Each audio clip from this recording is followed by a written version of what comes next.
Evan, kamusta ang sitwasyon dyan sa labas ng Supreme Court? Ella, maaga pa lang ay unti-unti nang dumadami yung mga tao dito yan sa labas ng Supreme Court sa Maynila. Lahat ng mga yan naghihintay para sa ia-anunsyo 2025 board exam results. Alas 10 ng umaga nang binuksan ang courtyard ng Supreme Court para sa inaasahang pagdagsa ng mga taong pupunta dito upang personal na saksihan ang mga ilalabas sa pangalan ng mga susunod na abogado ng bansa. Ang mag-asawang ito bumiyahe pa mula Cavite dahil unang beses na kumuha ng bar exams ang kanilang 40-year-old na anak na matagal nang pinapangarap na maging abogado. Ay hindi kami makahintay sa bahay, kaya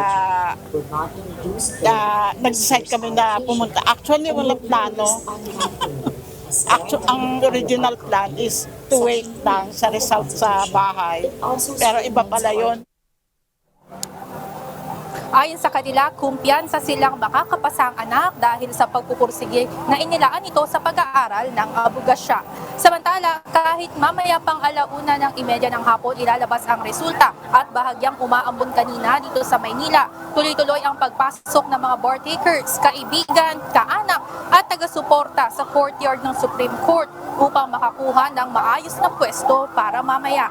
Ang iba naman ay naghihintay sa mga malalapit na establishmento upang doon pansamantalang manatili habang ilang sandali pa ang hinihintay bago i-anunsyo ang resulta. Mayroon namang mga nakatalagang security sa paligid ng Korte Suprema upang masiguro ang kaayusan hanggang mamayang hapon.